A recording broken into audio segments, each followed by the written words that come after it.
We are back. We got a first time reaction to the game Theorists. But they're always on trending, so I never seen one of their videos. We got Game Theory. What level is Ash's Pikachu? Let's get into it. In 3. Oh wait. If you want me to react to any video, all you gotta do is 1, be subscribed, and 2, just comment the video. Simple. Gotta be subscribed and then comment the video you want me to react to. Simple. Now let's get into it. In 3, 2, 1. It's been 3 years since I undertook the mammoth task of calculating Ash's age. 2 videos that drove me insane with days of research, cross-referencing, watching the show. Probably like 12. Definitely worth it. Right? Or 15? What do you mean that was nothing? I ripped my hair out researching that episode. He's in school in the newest one, isn't he? Oh, wait, is that it? I barely felt a tingle. You've traveled to 8 different regions at this point? Surely you have to be stronger than oh, that's what the episode's about, isn't it? Hello, Internet! Welcome to Game Theory! I guess? Yeah, it's another one of those what channel should this be on episodes. Anyway, back in 2018, I did a theory that nearly broke me. I wanted to figure out how old Ash Ketchum from the Pokemon anime really Gotta was. Be like 15. And if you watched that theory, you'd know that it took a toll on me. Days and weeks of solid research and writing with details hidden in the craziest of places. But alas, dear theorists, that was just the warm-up. Today we are going to be looking at the other biggest question people have about the Pokemon anime. What level is Ash's Pikachu? You see, what started me down this path was the first episode of Season 14, the start of the Pokemon Black and White or Best Wishes arc. In this episode, Ash challenges a trainer who's just received his first Pokemon from Professor Juniper, Snivy. In this battle, Pikachu lands 1 hit on his opponent and receives 2 hits in return. But after the second hit, Pikachu faints. He just loses the battle. How? At this point, Ash and Pikachu have traveled to 5 different regions, earned themselves a total of 52 badges, and won against the toughest trainers, even literal gods. So that was it, friends. My theory brain went to work to figure out what level Pikachu would have to have been by the time he fought Snivy in that episode to prove definitively that there was literally no way that he could possibly lose. And to do it, I had to sit down and watch the preceding 651 episodes of the anime and 13 movies, which, yes, are considered canon. I double-checked. I had to watch every single one, because guess what? All the battles that Pikachu appears in and makes a Pokemon faint in are not clearly marked off on any fan wiki in existence. Oh boy, this was a rough one. But I can tell you that my work was worth it, because what I found at the end of my anime binge was shocking, to say the least. Pikachu was nowhere near the level that I or anyone else in the fandom currently thinks he should be at. So what level is Pikachu? Our epic Pokemon journey starts now. So obviously the answer we reached today is going to be our best approximation of his level. The anime timeline and geography don't really line up with the games perfectly, and we all know that they don't totally follow the same rules as the games. Electric attacks won't work. Pikachu, the horn!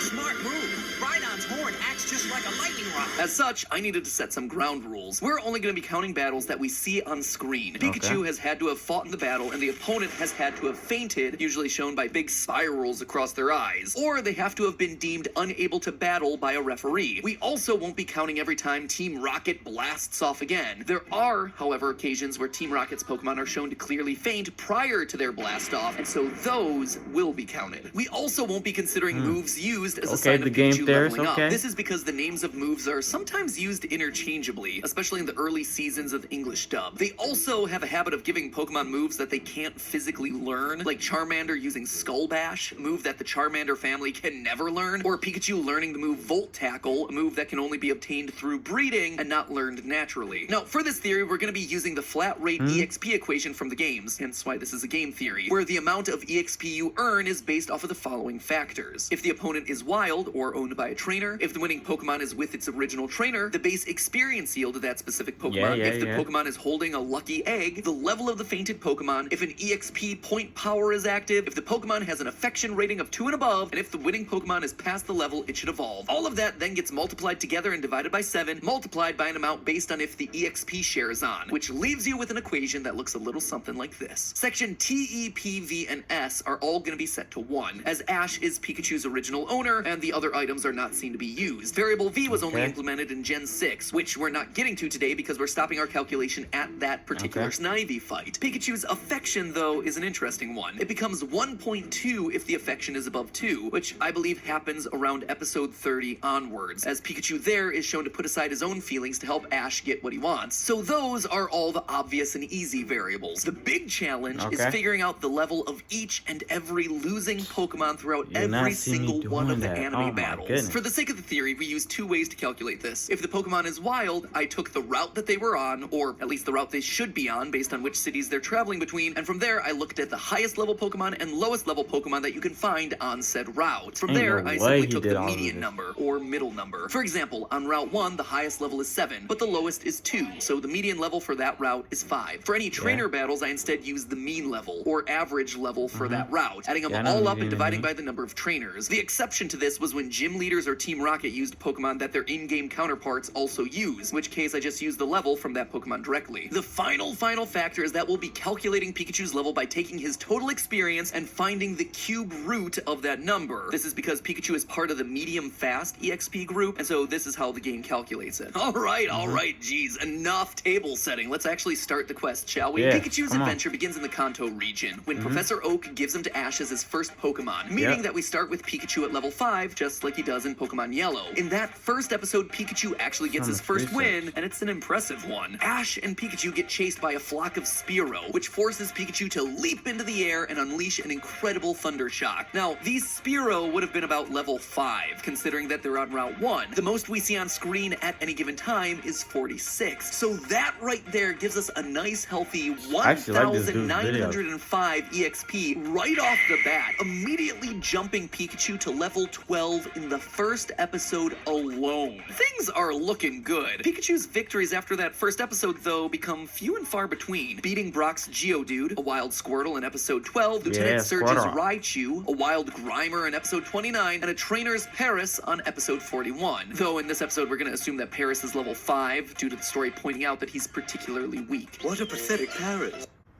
At this point, we come to one of our first tricky calculations. Pikachu defeats Ash's... My bad, that's lost storage. Let's get back into it in 3, 2, 1.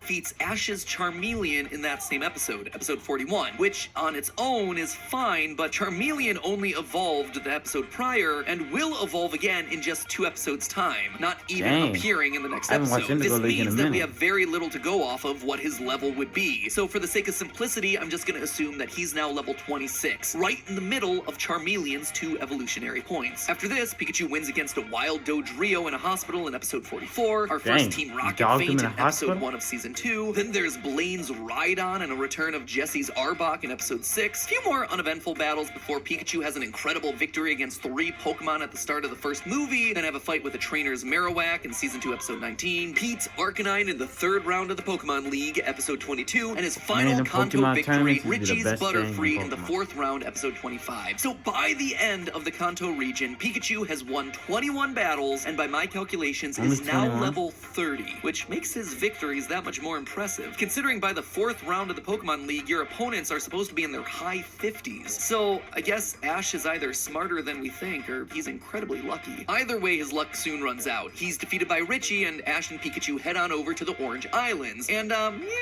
this is where things go a little off the rails. See, the Orange Islands have never appeared in any Pokemon game. Why couldn't I have picked a simpler episode? It's okay, Pat. Remember what the therapist said. Breathe in, breathe out. It's okay, I'm good. Let's get to it. The closest thing I could find to the Orange Islands was the Sevi Islands, introduced in Fire Red and Leaf Green, which, fun fact, by the way, I never thought about this when I was actually playing the games, but it finally clicked as I was researching for this episode. Sevi, V-I-I, that's 7 in Roman numerals, but it's also a pun. See, Sev is short for 7, and then the 2 I's at the end represent the 2 other islands. Mind explosion! Anyway, the Sevi Islands are located in a similar place on the wider world map, and they're basically the adventure after your main adventure in the Kanto region, so I'm guessing they're gonna have to do. Pikachu doesn't have many battles in the Orange Islands, but he does have himself a few wins. He beats Team Rocket's Arbok, Weezing, and Lickitung in Season 2, Episode 34, which would be similar levels to that of the Rocket Grunts that you find in the warehouse on Island 5. There's a wild Rhydon and Jesse's Arbok a second time in Season 2, Episode 40, 48, and a gym leader's Marowak and Alakazam in Season 2, Episode 52, which I based off the Trainer Tower on Island 7. To finish it off, Ash challenges the champion of the Orange League, whose levels I was able to calculate from the Fire Red and Leaf Green League champion Rival Blue, when you challenge him to a rematch after beating the Sevi Islands, making them all about level 73. Pikachu crushes it, beating both his Ditto and Dragonite in Season 2, Episode 55 and 56. Ash actually wins this battle entirely and enters the Orange Island Hall of Fame, which, strangely enough, nobody ever seems to acknowledge. The show talks all about how the Orange League has trainers that are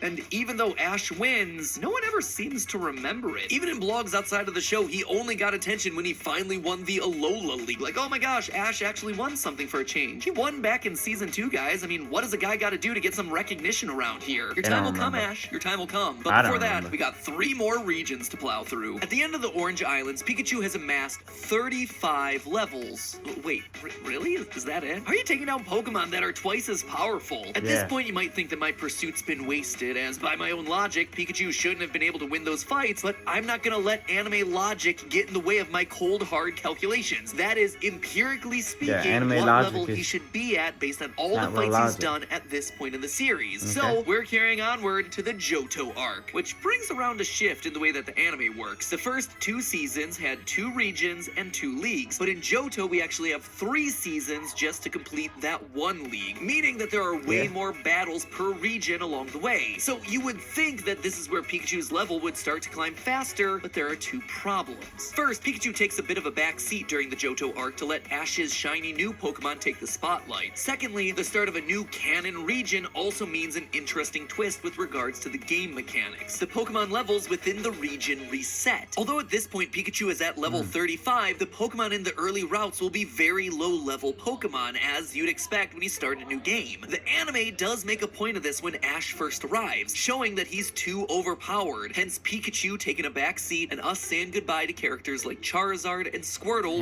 early on. Now, instead of me just rattling off a bunch of battles, I'm going to show you the list here. You can trust me, I watched them all. Some noteworthy things worth mentioning: Episode 41, Ash runs into the other Team Rocket, Cassidy and Biff. The name is Butch. Can't you get anything right? Sorry, Butch. So for these guys, I decided to take the grunts from the radio tower because it's the same city of Goldenrod, but also there's a striking resemblance between Cassidy and the female rocket grunt. Next, Pikachu has a run-in with Whitney's famous Miltank in Season 4, Episode 1, which he does defeat upon second try, much like I did back in the day. Stupid Miltank and your stupid rollout. But the big headache in calculations came from our old friends, the original Team Rocket. In Episode 33 of Season 4, Pikachu defeats Jesse's Arbok, and in Episode 24 of Season 5, he defeats James's Weezing. This is where the problems begin. See, these Pokemon are from the very first region, meaning that they must have grown since we last beat them on the Orange Islands at level 49. However, because the region reset, we can't take our usual levels from the surrounding trainers, as suddenly they'd be back to like level 20, which just isn't possible. So I had to make an educated guess as to what level they'd be. Assuming they're growing at a similar rate to Pikachu, I'd put them down as Arbok being level 55 and Weezing being level 60 at the time of their respective battles. But if you don't agree with that methodology, it doesn't matter in the long run, which you'll see later. As I mentioned, Pikachu was used a lot less in this region, only 21 winning battles, the same as Kanto, but spread out over 3 seasons. This gives Pikachu a current level of 40, only 5 levels more since we last left off in the Orange Islands, but at least now he's at a point where taking on Pokemon League opponents is at least a little bit more believable. And with that, it's time for a break. Seriously, this script is massive, and we're only halfway through all the episodes that I gotta cover. Plus, there's some really interesting problems that you and I have to talk about when it comes to the upcoming seasons, like proving whether or not Pikachu's level gets reset from the events in the series, and weird calculation quirks like the Battle Frontier. Trust me, I wanted to make this one episode. I tried to thin this down to fit into one episode, but there's just so much that I have to cover to get to this answer. It's actually a really hard topic. And hey, I watched 600 episodes and 13 movies to learn the answer to this one. All you have to do is watch 2 of our episodes to get it. So at least in my opinion, fair trade. Tune in next time as we reach our final answer. What is Pikachu's true level? In the meantime, remember, it's all just a theory. A game theory. Thanks for watching.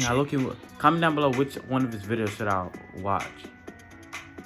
Your shiny Pokemon is doomed to die. Minecraft in the power of death. Nah, I'm straight. Comment down below which one I should watch. And then if you want me to watch a video, all you gotta do is 1, be subscribed, and 2, comment the video, and we out.